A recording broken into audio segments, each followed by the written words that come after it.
Knott's Berry Farm, located in Buena Park, California, boasts a rich history stretching over 100 years. As it transformed into the beloved theme park we know today, countless attractions have come and gone, some reinvented, others relocated or removed entirely. Join us on a journey through time as we explore the stories behind these once iconic, now lost rides. 1975 would be a big year for Knott's Berry Farm. Not only would it install Corkscrew, but it would open standout attraction Knott's Berry Tales. This dark ride's original concept was to complement the Gypsy Camp area, but as plans evolved, it would instead become part of the new Roaring Twenties section. Disney Imagineer Rolly Crump worked on the attraction, developing the storyline that would eventually feature the recognisable Bear family. Passing the entrance marquee, guests would approach the two-storey building, featuring the ornate 1920s architecture of the new area.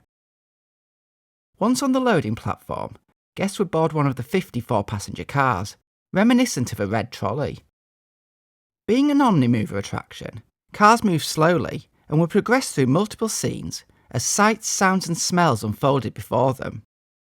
The attraction would even feature a catchy theme song, welcoming one and all. Leaving the station and its colourful mural behind, trolley cars would enter the boysenberry factory. Inside, guests would be introduced to Crafty Coyote, as well as the heroes, Boysen and Girlsen Bear. After that, it was onto the Frog Forest with its blacklight visuals. Next, riders travelled through the Fortune Teller's camp, before finding themselves in the dark Thunder Cave.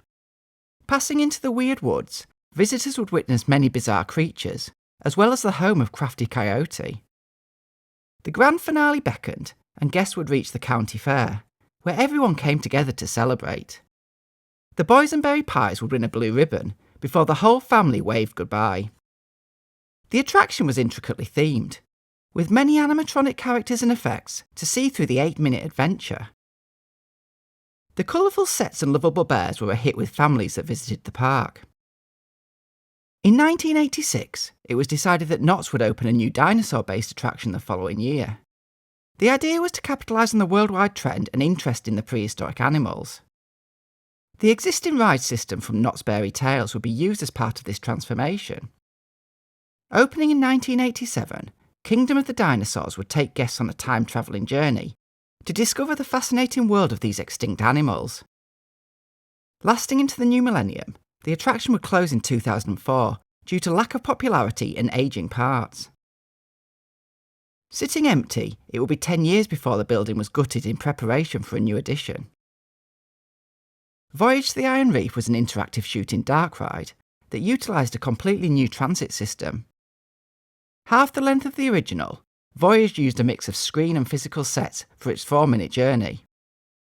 The ride received mixed reviews upon opening and never really captured the public's imagination like its predecessors. It would close in 2020 for a transformation.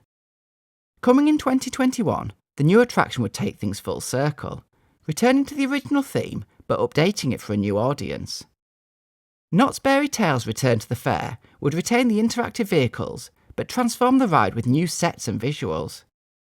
The storyline would pay homage to the original but allowed guests to become part of the adventure and capture stolen boysenberry pies.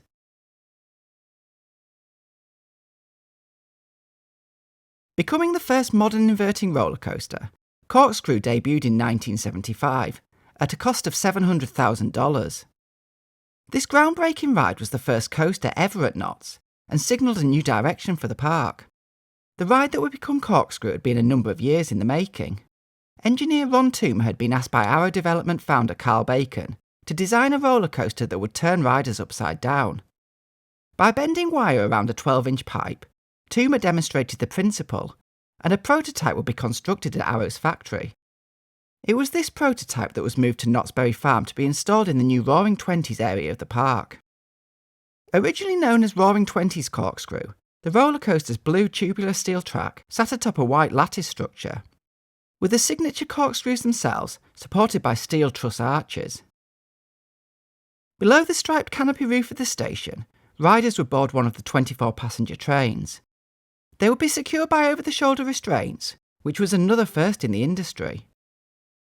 Leaving the station, trains dipped slightly and completed a turnaround to enter the 70-foot lift hill. At the top, trains negotiated another 180-degree turn and entered the first drop. Riders reached 46 miles per hour before pulling up slightly and racing through a bank curve. The double corkscrew would come into view, and trains completed the inversions, somersaulting riders twice. Another turnaround followed, and trains returned to the station. Becoming a worldwide sensation, the loops of corkscrew graced television, film and other media, leading the way for more inverting rides in the future, with 3 identical models opening the same year. After thrilling guests for 14 years, Corkscrew would close in 1989. The roller coaster would be sold to Silverwood, opening there in 1990 as gravity-defying Corkscrew. It received a new colour scheme and still operates at the park today. The plot where Corkscrew was located would become home to new inverting roller coaster Boomerang and eventually Hang Time.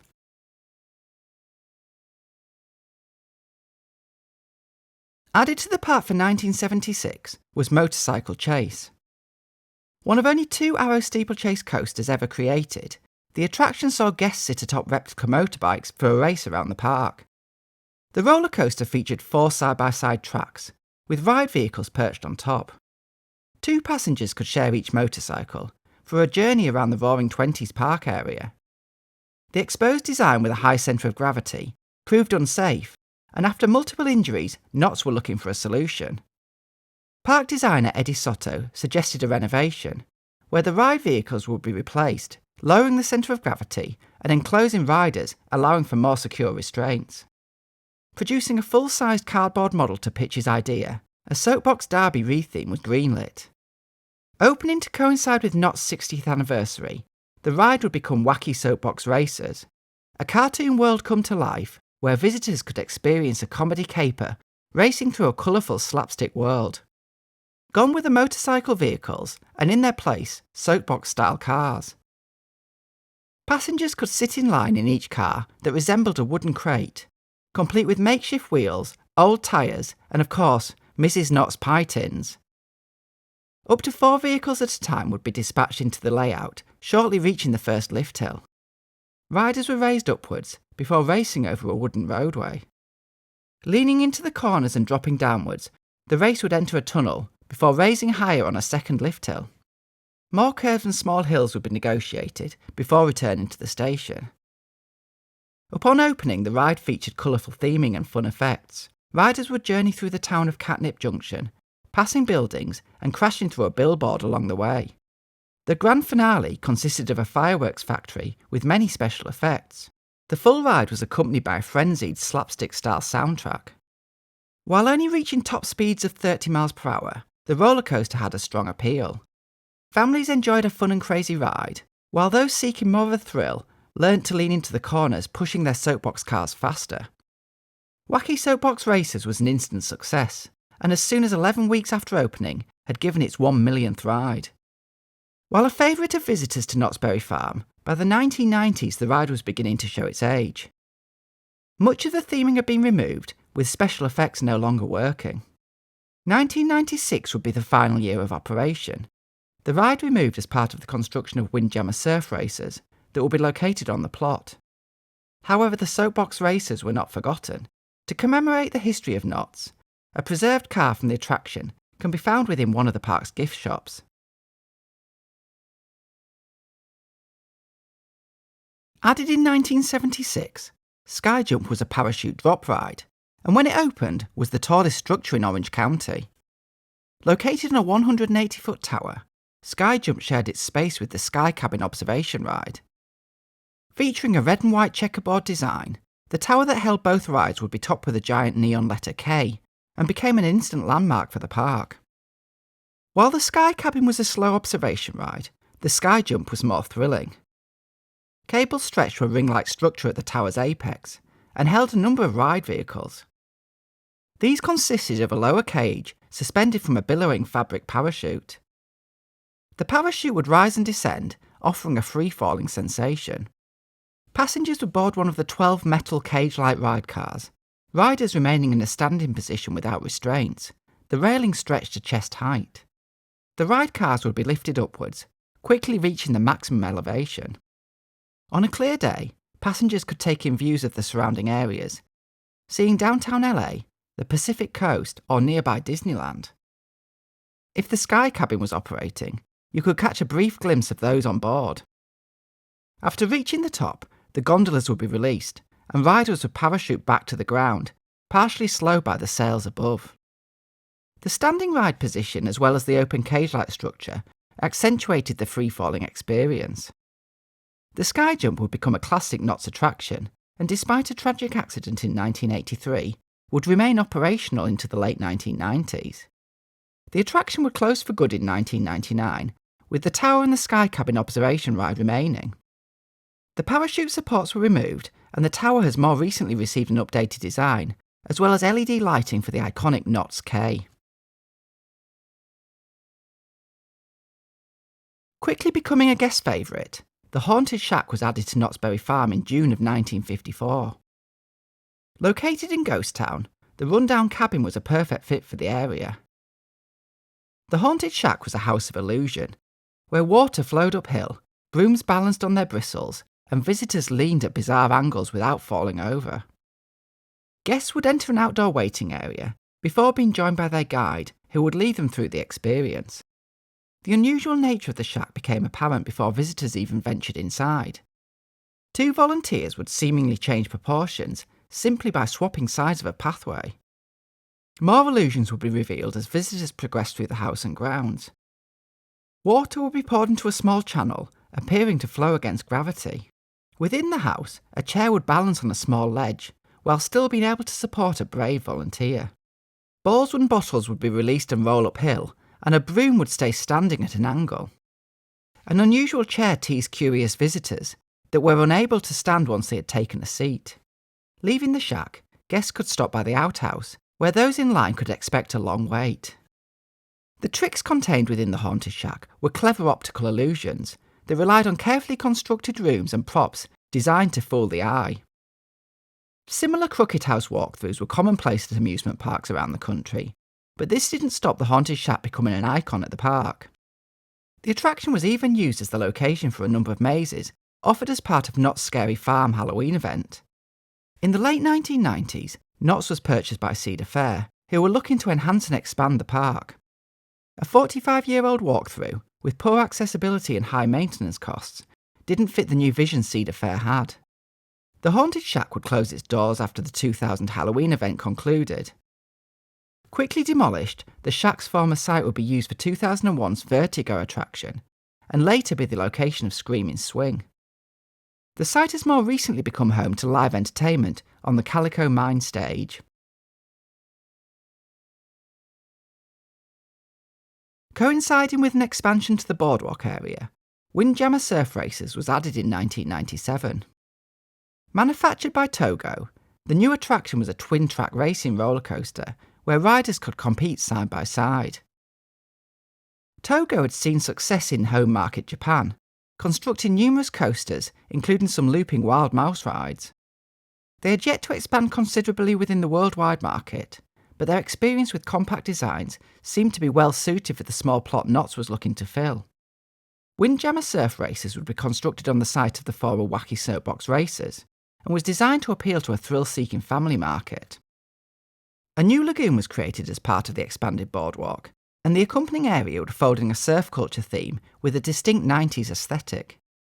The 2 tracks would tower over the area, one finished in red, the other in yellow. The ride's 2 vertical loops sat side by side above the lagoon, and visitors would see trains darting about the track as they approached the new roller coaster. A large canopy roof covered the queue, as guests would join the switchback, waiting for a ride.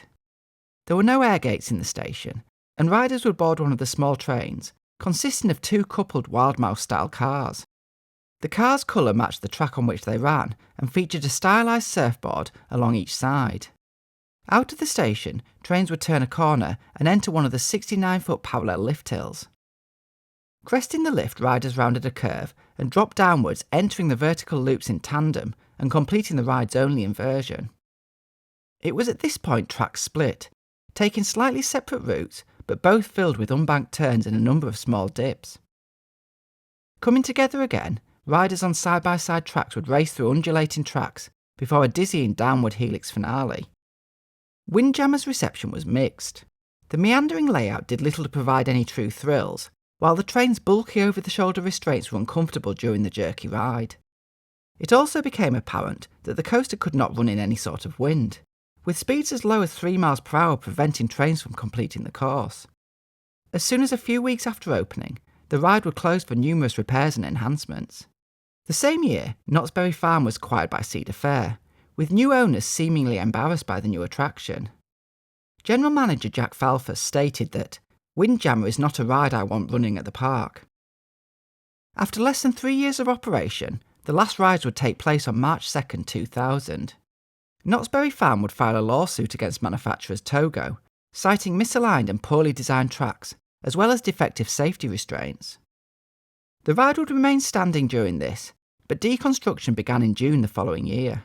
This marked the end for Togo, who would file for Chapter 7 bankruptcy and close their American office. The plot at Knott's would be quickly filled in 2002.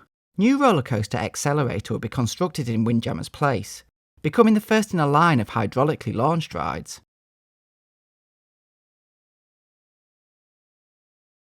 Announced in 2010, Knott's Berry Farm indicated it would be adding a new WindSeeker attraction the following year. Originally slated to replace the Sky Cabin, WindSeeker would instead be constructed in Fiesta Village, close to the entrance of Jaguar. The attraction was a large swing ride from manufacturer Mondial, and its central tower reached a height of 301 feet. WindSeeker was one of 4 similar rides that would open at Cedar Fair Parks the same year. The Knott's version would open in August 2011, after delays. WindSeeker could be seen for miles around, and featured an orange and blue tower paired with red seats. Riders would sit in pairs in one of 32 gondolas surrounding the tower.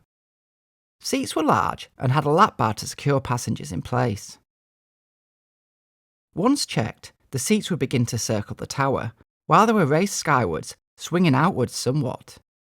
Those on board would eventually reach the summit, where WindSeeker would reach its maximum speed of 30 miles per hour. The ride would last approximately 3 minutes, and offered stunning views over the park and surrounding areas. The journey would be accompanied by musical tracks, many of which were taken from popular films. The addition was positively received, with reviews describing the view as simply breathtaking, with others praising the LED lighting package the ride had received. WindSeeker would operate without issue until September 2012, when 2 separate incidents would leave riders stranded up the tower. These incidents on 7th and 19th of September would see the ride stalled, with the second lasting for almost 4 hours. The attraction was closed pending investigation, with other WindSeeker attractions also shut as a precaution. Following investigations, the Knott's version of the ride would not reopen, being dismantled by December of 2013 and transferred to sister park Worlds of Fun. It would open there as Steel Hawk the next season. The site where WindSeeker was located would be filled by another Mondial attraction. Added in 2017, Soulspin is a top scan model from the same manufacturer. Added to the park for the new millennium, Perilous Plunge was a shoot-the-chute style water ride. It was the first Mega Splash model from Intamin, and was one of only 3 ever built. Construction began in November of 1999, with a large section of the theme park opposite Boomerang boarded off. After delays, Perilous Plunge would open in September 2012, as part of the boardwalk area. Upon its debut, the water ride was the tallest in the world, and also boasted the steepest drop among any such attraction. The 121-foot high ride towered over the back of the park, and the 77.8-degree drop was so steep it appeared to be vertical. Perilous Plunge featured a blue and white nautical colour scheme, fitting with the seaside boardwalk area. Riders would board one of the 3 boats and were secured by individual seatbelts and a lap bar. Boats could hold 24 riders and were dispatched out of the station and straight up the lift hill. Once at the top, boats would negotiate a turnaround section, rolling on wheels as it was devoid of water. Soon the 115-foot drop would approach, water frothing up ahead before it disappeared out of view. Quickly boats would engage with the drop, racing downwards towards the 650,000-gallon splashdown lagoon. Magnetic brakes would slow the boat, as water was sent skywards, soaking riders on board as well as spectators on a nearby bridge. Once slowed, boats would gradually return to the station. Perilous Plunge would suffer a tragic accident in September 2001. A 40-year-old woman would fall from the ride during the drop sequence, suffering multiple injuries, leading to her unfortunate death. The ride would be closed pending investigations that revealed the seatbelt and lap bar were still closed upon the boat's return to the station. The attraction would eventually reopen with retrofitted 4-point seatbelts. In 2008, Perilous Plunge would receive 2 new boats. These boats featured over-the-shoulder restraints, however produced a much smaller splash following the drop. After a 12-year tenure, Perilous Plunge would close on October 3, 2012. The park announced it was to make way for new attractions. Soon after, construction would begin on a new roller coaster that would become Coast Rider. The lagoon from the ride can still be seen in the park today, with Surfside Gliders and Pacific Scrambler located in the old splashdown area.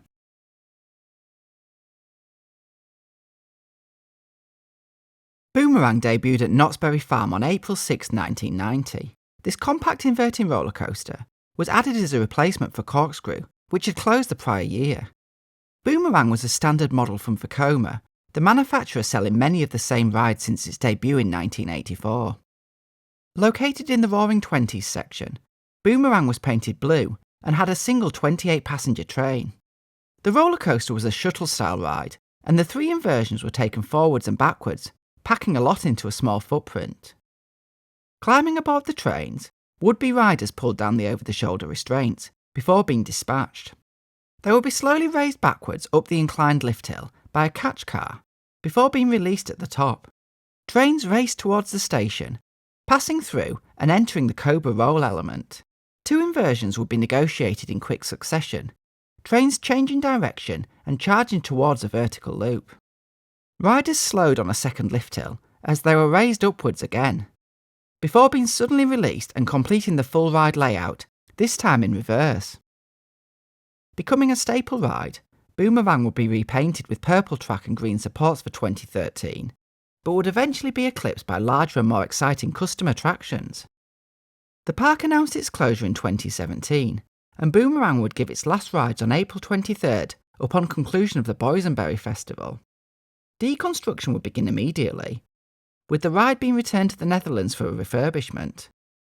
It would eventually find its way to Trans Studio Cibabur, an indoor theme park in Indonesia. The location on the boardwalk would become home to its 3rd roller coaster in 2018. The new ride hang time will be constructed on the plot and can still be ridden today.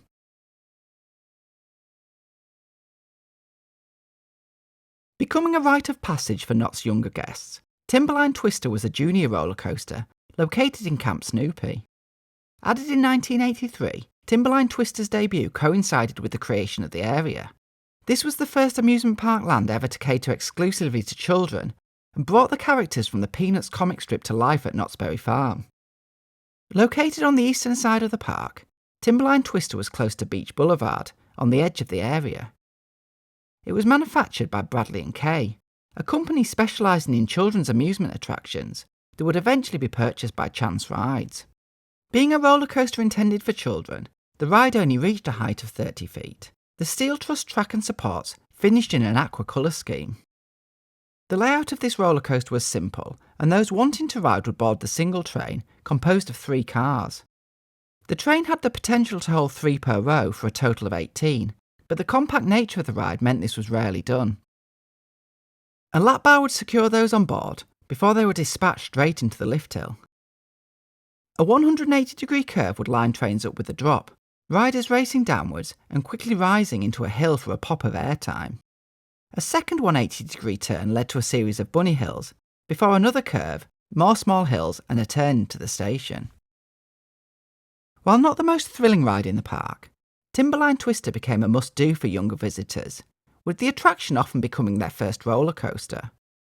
For spending 40 years at the park, it would receive a number of slight changes, including a 2014 refresh that saw the trains receive a more rustic motif and a further enhancement of the Peanuts theme. Giving its last rides in 2023, Timberline Twister would be removed to allow for enhancements to the Camp Snoopy area. Its replacement would not take long, and in June 2024, Snoopy's Tender Paw Twister coaster premiered at Knott's Berry Farm. This family coaster from Zamperla acted as a spiritual successor to Timberline Twister, offering a first roller coaster ride to younger guests. As we look back on the colourful legacy of Knott's Berry Farm, it's clear that each lost attraction tells a story of imagination and innovation. From whimsical dark rides to thrilling coasters, these experiences have woven themselves into the fabric of the park's rich history. Though these rides may no longer be with us, their memories live on in those who rode them.